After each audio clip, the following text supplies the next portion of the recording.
Welcome to Let's Talk Jonesboro. Today we have with us Dr. Shane Speights. He is the medical professional. What is the actual title with the city? Your title with the city? I'm medical director. Medical director with the City of Jonesboro. Also, he is the dean of NYIT College of Osteopathic Medicine. And welcome to, now that we've done all the hard part, let's talk about coronavirus. That's right. So we know we've told everyone, don't panic. We've also told everyone, let's prepare. That's exactly right. Let's get down to brass tacks. When's coronavirus coming to Jonesboro, and what do we do about it? So right now, as of the time of this taping, there's not a single incidence or single patient with coronavirus in the state of Arkansas. The closest we've got is there was a patient identified yesterday in Nashville, Tennessee, and there's a few patients down in southern Texas in the Houston area. So right now, there's the threat to anybody in Jonesboro and Arkansas is very low. We're seeing larger amounts on the coasts, on East Coast and West Coast, which is what you would expect because those are large ports of entry into the country where we have international airports. So, not that can't change quickly, but in terms of widespread dissemination of the disease here in Arkansas, we've still got some time. So when you talk about things like this, people hear it a lot, and their natural reaction is to be a little bit afraid. At the same time, there are people that say, why are we making such a big deal out of this? Because we have brought up things before that never materialized into anything scary or dramatic. So explain what is important and why it's important to talk about it, but not to overreact. You know, Bill, here's the key. The key in anything like this is you want to educate yourself. And when I say educate yourself, not based on something you read on a Twitter feed, from some non-reputable source, you want to go to the source. You want to go to the horse's mouth. You want to hear it from the CDC. You want to hear it from the Arkansas Department of Health. Those are the entities that we as physicians and in the medical community are going to. That's who we're listening to because they're the ones that are actively involved in this and monitoring it. This is a new virus. It's a new virus. It's circulating that our immune systems have not seen. We don't have a vaccine for it. We don't have any medications for it. In the vast majority of patients that contract it, about 80% of them, it's a mild disease. It's just like a prolonged cold or mild flu illness. Now, there is a percent of the population that's at higher risk of severe disease. And what we mean by that is they have a harder time with their lungs. And so basically, because it's a respiratory illness, they have a higher risk of respiratory failure or disease that spreads throughout the rest of their body and causes them trouble. Again, that's a smaller percentage, but it does happen. And with a new virus, and a virus particularly that's spreading rapidly across the country, we worry about large populations. And that is the other point. Eventually, we feel like it's the type of thing that before we get a vaccine will probably show up in Jonesboro, but even that does not mean panic. No. It means be prepared, be cautious. That's One of the exactly things that you talked about that really caught my attention is it for whatever reason, never occurred to me that I catch this and I also catch our seasonal flu or have asthma or diabetes or whatever other conditions.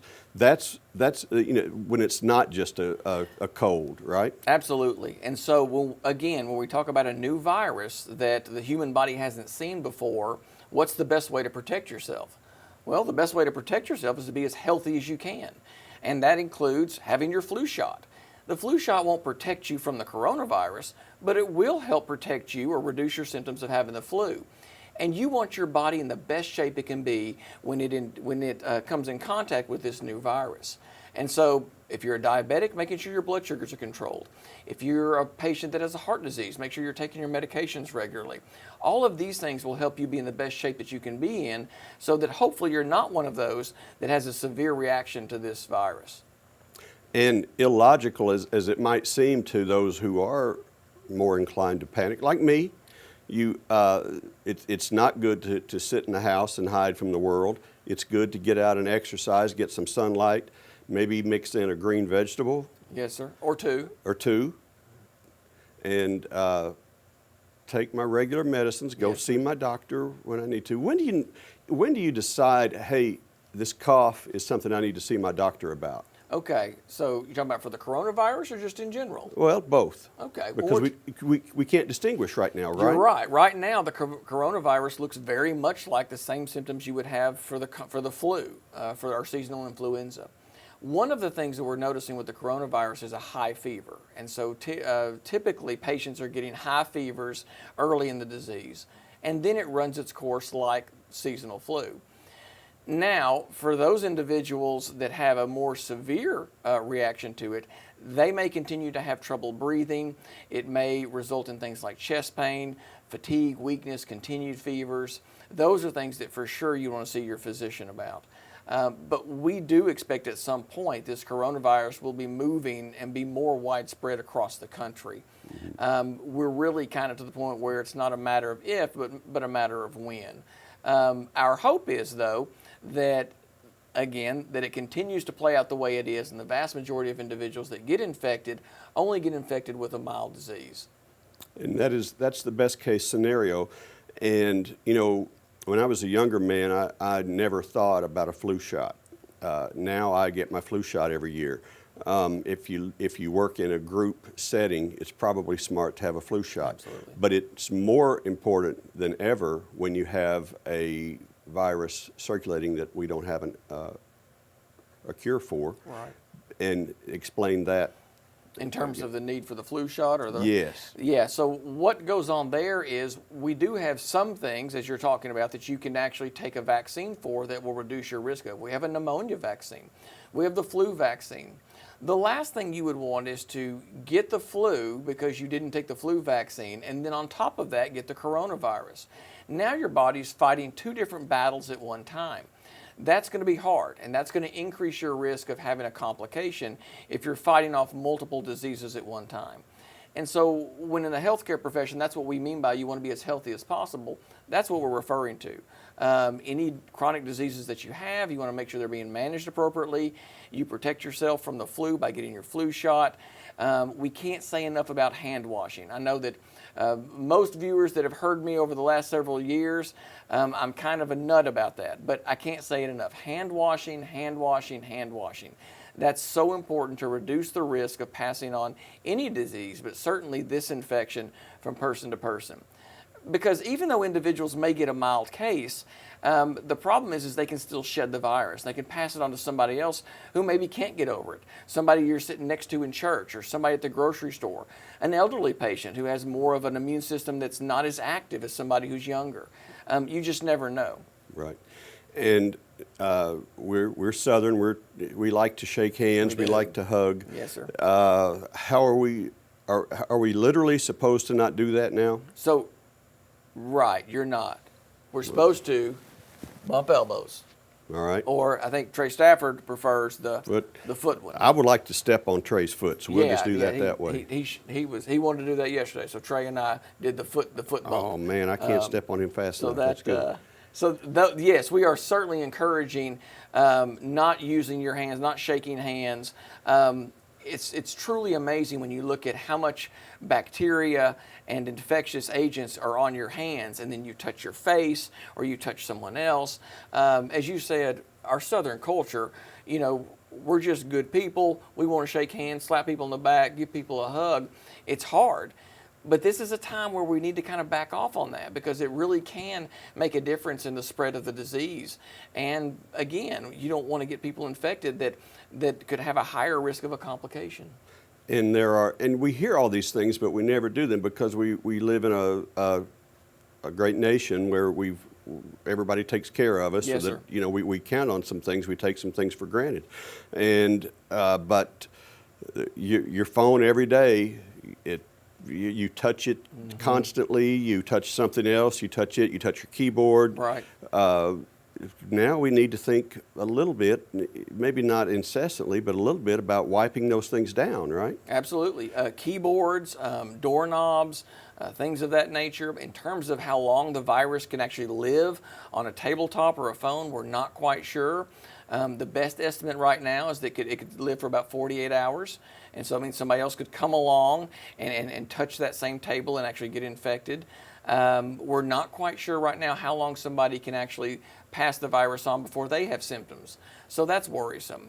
Somebody that doesn't look sick, that doesn't sound sick, but can pass it on until they start having symptoms, that's a concern. A lot of this is new. We're getting new information every day. We really are. There's over 100,000 cases worldwide of the coronavirus. So those numbers continue to rise daily. We'll continue to see that. We'll continue to hear about travel restrictions, really until we know the full extent of this virus and mortality rates and severity rates. We're still early in that as well. This reminds me of kind of my days as a sports writer, understanding that football locker rooms were sprayed down hourly or something probably for staff. I don't recall. Yes, okay. So I'm wondering, like you have a lot of traffic at NYIT, so you have, they're students and teachers, educators and doctors, and what do you do to keep your business sanitary, or what are the best practices for people who have high traffic areas? So a lot of the simple things are, number one, encouraging your staff and your employees and visitors to wash their hands and to encourage them to use things like the alcohol-based hand sanitizers. We know that hand sanitizers that have at least 60% alcohol or more in them are effective against the virus. Wiping down doorknobs and things like that regularly, those will limit the spread of any disease, but certainly this virus as well. And practicing good hygiene in terms of if you have to sneeze, you sneeze into your arm. Again, the way that we have our normal greetings, trying to change some of those. A lot of these are just kind of common sense things. Yeah, there's a lot of, it's common sense, but it's not common practice, I think, is our problem. That's a great way to put it. Yeah. That's a great way to put it. And I think we're going to have to get more of that. The elbow bump is a new thing to me, but I'm going to try to get good at it. So I think you can. I have faith. You think I can get it? I have faith. Before long, I think that you could be our expert. You could be our demo. You were our elbow demo. I'll be the elbow guy. I'll probably get punched out for it. But what else? Is there anything that we haven't covered that we really need to talk about that comes to mind? One of the things that I hear people talk about is in terms of, because you hear the different extremes. We've got some people that are basically ignoring this and saying, I'm sure this is going to be nothing. I'm not even going to pay much attention to it. And then we've got people that are hoarding, Right. surgical masks and, rice and beans. You want to be somewhere in the middle. You want to be educated. The government has a great website called prepared.gov that really just kind of covers any instance. Here in Northeast Arkansas, we also talk about what happens if an earthquake happens, or what happens, if something happens with our electrical grid or things like that. These are things we should always kind of keep in the back of our head, not to panic over, but just to be prepared.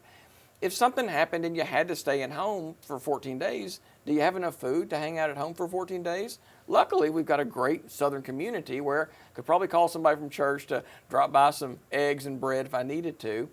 But those are things you could think of. Do I need to pick up an extra, package of soap or an extra package of toilet paper or paper towels or things like that? Those are things that don't expire, and to have a little extra on hand is not going to hurt you anyway. Those things go a long way, I think, number one, in reducing anxiety in terms of people and how they prepare, but also the what if happens. I've got infected by this, because right now we still have quarantine going on across the country. And a quarantine means that you've come in contact with someone that's sick, and you yourself are not sick, but you've got to stay away from everybody else, again, in case you're spreading it unknowingly. The quarantine period is 14 days. So people have to stay in their homes for 14 days. And we're seeing that in the East Coast and the West Coast. We're not really having much of that now. Here, we have some of it. The Arkansas Department of Health has quoted about 60 people in the state of Arkansas that are under quarantine. So if something like that happened, would you be able to hang out at home for 14 days? Now, recognizing that could be difficult for some people that have, full-time jobs, single parents, or things like that. So it's all about preparation, education and preparation, not panic. That's right. That's right. And to those of you who feel like a 14-day at home deal is kind of a good thing, don't go trying to find someone with coronavirus. No. But and, you know, my thought is that there will be the likelihood of panic because we're so interested in whether this thing is coming to Arkansas. You know, is it here? Is it here? Well, the minute it arrives, do you do anything differently? I really don't. I'll tell you what starts. What I'm personally doing, I'm doing like most. I'm monitoring the situation. I'm seeing where it is. What I would expect to see is a progression. I would expect to see it pop up in Memphis or maybe in Little Rock or somewhere like that. Okay, 1 or 2 cases here. Now all of a sudden it's widespread in those areas. And so what you'll see is these cohorts or these areas that pop up with larger groups of individuals that are infected, and then these small satellite areas that'll pop up. Once you start seeing that, to be honest with you, it will have already been widespread on both sides of the country. And we learn a lot from other communities. So we'll know a lot about how they dealt with it, what did they see, how did the patients respond, you know, did pretty much everybody have the mild illness like we're thinking, and they could just stay at home and not get other people sick. We'll have a lot more information to base our decisions on, you know, once it does reach our community. Very good. And I think that as this goes on, you know, and whatever we see in the future, we will ask Dr. Speights to come back and visit with us again on Let's Talk Jonesboro. And I know you've got a task force. Let's talk about the task force, one thing before we go. Absolutely. We've got a group of at least 50 people right now who are good at getting the word out and being professional. I'm glad you brought that up, Bill, because that can't be overstated either. Let me be clear to everybody that's hearing this as well. We've been here before. And what I mean by that is back in 2009, there was a novel influenza, the H1N1. Some people may remember that. That too was a new strain of a virus we'd never seen before. It was spreading rapidly across the globe. It moved into the U.S. and spread rapidly across the U.S. and into Arkansas. At that time, we had a team set up. Our county health officer, Dr. Joe Stallings, headed that up, worked with Amy Howell at the health department, our county judge, the Office of Emergency Management. All these groups got together, the hospital CEOs, law enforcement, EMS, just really individuals from all different sectors of industry and healthcare came together to talk about, okay, you know, how do we plan for this? What do we do? What do we do if this happens? What do we do if that happens? We ran things called tabletop exercises where you create scenarios and say, okay, if it gets this bad, what do we do? Or where do we get this resource? Or how can we help each other? That same group is now back together for this, and that this is completely appropriate. The neat thing is we can pretty much just dust off our policies and procedures, and what we had planned back in 2009, a lot of that is adaptable here.